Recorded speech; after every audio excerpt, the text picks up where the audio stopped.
Bueno, qué buena esta iniciativa. De verdad que celebro mucho. Yo creo que de estas plataformas y de esta experiencia vamos a aprender mucho. Eh, y bueno, la idea es presentar unas ideas generales, cortas, para dejar más espacio para la discusión y la reflexión que siempre se da en estas mesas temáticas. Eh, las ideas están en torno a un concepto que venimos trabajando sobre ecología de la comunicación, pero para este tema decidimos también ampliar ese concepto a ecología de la organización. Eh, sí está claro que estamos frente a una nueva organización. Esta es otra organización. Estamos aprendiendo de los directivos, de las teorías de la administración, de las economías aplicadas. Estamos aprendiendo que ellos están cambiando sus estructuras organizacionales, administrativas, financieras. Y nosotros en comunicación ahí vamos. Sin embargo, yo creería y soy muy optimista en que se nos abre definitivamente el espacio que hemos peleado desde hace 30 años sobre el rol de la comunicación organizacional en cuanto a que definitivamente eh, podríamos ser el centro de la actividad organizacional hoy. Bien, eh, veamos un poco el contexto organizacional, que es lo que en últimas nos dan esas ideas de sustentar por qué la comunicación hoy en día se concentra como una comunicación, comunicación, nacionalismo, perdón, comunicacionismo, ahí ya lo podré pronunciar en el camino. Muy bien, en esta ecología de la organización hay unos elementos endógenos que son propios, que son naturales y otros que son adquiridos. En los endógenos son los propios que tendrían que ver con los contextos nacionales, regionales y locales de cada organización, sin importar el país, lo que lo caracteriza. Y los culturales, también de una dimensión endógena, son estos elementos que se van adquiriendo a partir de la convivencia en las comunidades, entender que una organización, una empresa, es una comunidad también, y que son diferentes a otras comunidades en otras latitudes. Estos elementos, empezamos con estas primeras ideas. La primera es que hay una lógica de la dominación de los sistemas. No podríamos considerar hoy que un individuo, que un ciudadano está fuera de un sistema, sea un sistema financiero, sea un sistema laboral, sea un sistema económico, un sistema de salud, un sistema educativo, un sistema político, el mismo sistema social que puede ser muy informal, pero a la larga termina siendo muy formal, sobre todo con las experiencias que hemos visto este año de los plebiscitos del Brexit, de la apuesta por la paz en Colombia y las elecciones de Estados Unidos. Entonces, más allá de esa informalidad, hay una definitiva, un definitivo reino del sistema imperante, sea cual sea. Digamos que en un momento determinado los individuos podían estar fuera de los sistemas con cierta anarquía, pero hoy en día definitivamente no. Un ciudadano no solamente tiene su registro civil o su cédula de identidad o el pasaporte o este dígito que lo identifica como un número, como un ciudadano, sino que hace parte de otras identidades, las identidades cibernéticas, como ciberactivista, incluso como un ciberguerrillero, o un ciberperiodista, o un ciberprofesor, y esta identidad, a partir de su dirección en Facebook, su dirección en Twitter, también lo va posicionando en últimas como otro tipo de ciudadano, pero hay otro tipo de identidad que lo afilia a un sistema. Es imposible que hoy un ciudadano esté fuera de los sistemas. O sea, uno podría decir que los censos mundiales llegarían incluso a estos últimos recónditos lugares donde los ciudadanos viven. Anteriormente no fue así, antes de 1970 pues los censos mundiales no eran exactos, habían aproximaciones en algunos países donde no se hacían los censos. Hoy en día pues es difícil pensar incluso en estas comunidades de la Amazonía que no estén contabilizados, o sea, hay un registro cercano. Segunda idea es que este concepto del teletrabajo y el trabajo transitorio se van fusionando poco a poco, es decir, el paro europeo en los diferentes países nos está mostrando que está cambiando definitivamente el rol del trabajador como una función deontológica, como esa gran aspiración del ser humano a trabajar eternamente y constantemente. Lo que estamos viendo es que no, que el trabajo se va deteriorando como concepto y va de alguna manera, por ahora, entrelazándose con el entretenimiento, con el estar feliz, con el pasarla bien, sobre todo en las nuevas generaciones, y bueno, y cuando se acaba la plata, pues empezar a trabajar. Esas dinámicas, pues en América Latina todavía no llegan, en mi opinión, por fortuna, pero está claro que se está constituyendo otro nuevo trabajo, un trabajo transitorio. Y el teletrabajo, por supuesto, que ya en los países del norte es una práctica que ya se ha, digamos que, oficializado y es reconocida como posible en cuanto a su productividad, pues todavía en nuestros países latinoamericanos es una deuda pendiente, poco a poco va, pero salvo algunos sectores como el sector bancario y el sector de las comunicaciones, el periodístico, si se quiere, pues trabaja todavía con el teletrabajo. Otras instituciones, a pesar que podrían ser instituciones que pueden estar contempladas en el teletrabajo, no lo hacen. Simplemente hay un temor grande en ceder esa cultura de la productividad, de la presencialidad y el control. Pero es parte ya de nuestras organizaciones. Luego, pues es clarísimo que hay una brecha generacional. Ese temor de la brecha tecnológica de los años 90 y 2000 entrados, pues hoy en día no hay una brecha tecnológica en esas dimensiones y proporciones. Lo que hay es una brecha generacional, una ruptura fuerte entre esa generación de los papás, de la gente que podría estar mayor de los 45 años, no sé, y las nuevas generaciones, en una ruptura comunicacional. Entonces, en eso en la organización veíamos que por un lado los directivos pues están en una generación, están en una onda, y los nuevos trabajadores profesionales o no profesionales están en otra onda comunicacional. Luego también hay una ruptura profunda de la comunicación allí.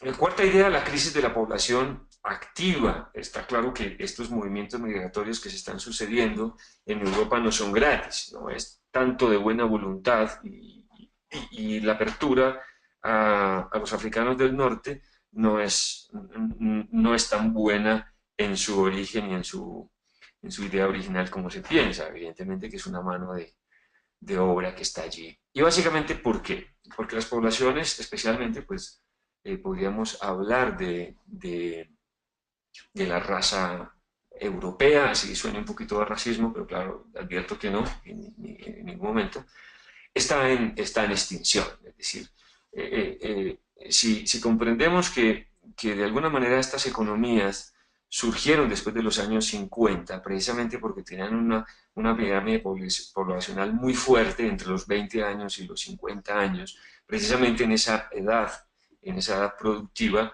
pues tendríamos una causa de tantas causas de por qué estos países están desarrollados actualmente. No así en el futuro cercano sería provisorio ni alentador su futuro, porque estos directivos tendrán que salir y la pregunta es quién los va a reemplazar. ¿Estos migrantes? Esa es la pregunta. Luego hay un deterioro muy fuerte. En nuestras pirámides poblacionales está clarísimo que en América Latina aún entre los 20 y los 55 es fuerte esa participación, tanto que permite aumentar esos productos internos brutos en las economías nacionales, permitiendo todavía sustentar a los adultos mayores en sus diferentes demandas alimenticias, de salud sobre todo, y por supuesto que los niños. Pero es una pirámide que se va invirtiendo poco a poco, o sea, según las proyecciones de Naciones Unidas, del Banco Mundial, que solo van hasta el 2050, cuando atrasamos la hipérbole hasta el 2100, si vemos una crisis también incluso en América Latina. Vamos a los elementos exógenos, son elementos que vienen de afuera, que también son naturales, propios de la especie humana, a pesar de que vivamos en diferentes países, nos une el hecho de que somos seres humanos sin importar los colores de la piel, la religión, las ideologías políticas, etc. Y culturales en cuanto que las vamos adquiriendo también por esas dimensiones mundiales, por esos movimientos mundiales. Un ejemplo claro para entender el concepto es los derechos humanos, que llegan a cualquier ciudadano del mundo. Entre esas ideas, el primero, el desplazamiento laboral y generación de cargos. Ese temor que teníamos en la revolución industrial sobre que la máquina nos iba a quitar los puestos de trabajo, pues que algo afectó evidentemente, fue mayor todavía en esta revolución informacional. Se suponía que las plantillas se iban a reorganizar de tal forma que el empleo mundial pues iba a bajar unas tasas insospechadas. Lo que vimos es que evidentemente la tecnología, las nuevas tecnologías de información reemplazaron en la empresa de servicios principalmente aquellos cargos operativos. Las tareas operativas fueron definitivamente reemplazadas por el software, pero obviamente que la manufactura, las plataformas, los clústeres instalados en China y principalmente en China, India y los tigres asiáticos demostraron que se había desplazado realmente, ¿no? Eso podría ser una de las grandes promesas de Donald Trump cuando promete a los norteamericanos devolver el empleo, pues básicamente, y no firmar el Acuerdo de París de medio ambiente, pues sencillamente es la pista para retornar las fábricas chinas a Estados Unidos sin importar la contaminación que esto conlleve, devolviendo el empleo a los norteamericanos. Lo que sí sucedió al interior de las organizaciones es que estos departamentos de tecnología que no estaban antes de 1990 escasamente, empezaron a crecer y hoy en día podríamos encontrar que si no es el departamento más importante después del de producción, obviamente, bueno,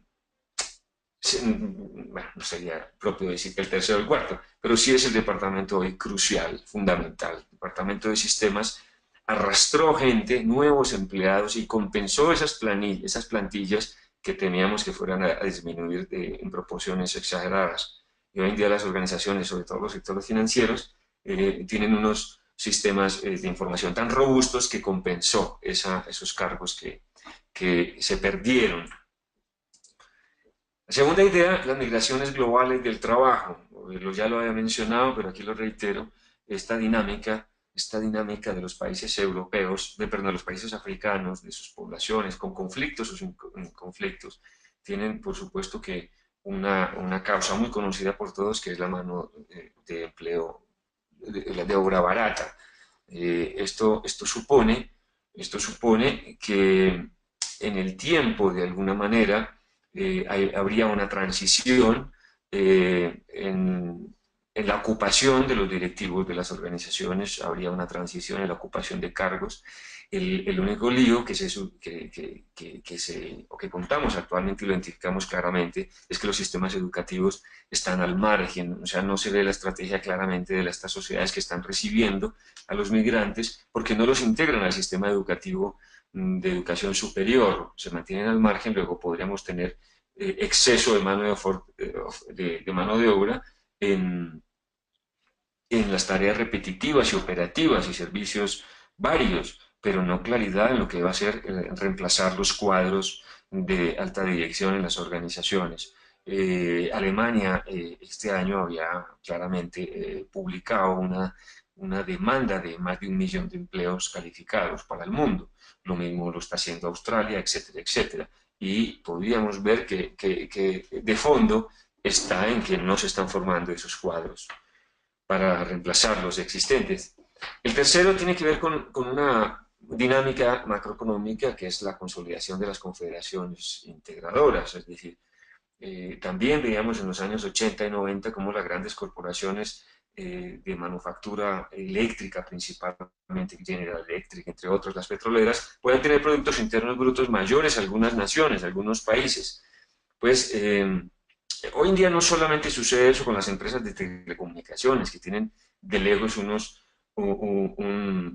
tienen unos capitales superiores a los productos internos brutos de algunos países. Lo que estamos viendo es que es una organización confederada mundial donde se organiza el consumo desde una planificación muy estratégica integrada, es decir, la telefonía celular no es casualidad, el adoctrinar y idiotizar a la gente a través de un teléfono celular, manteniéndola ocupada, y a partir de ahí montar el sistema de consumo, pues esto no es simplemente una consecuencia no pensada de los desarrolladores de tecnología, por el contrario, claramente es una estrategia global de consumo, de mantenimiento del modelo, pero con una tipificación que es sobrepasar de alguna manera las reglamentaciones nacionales.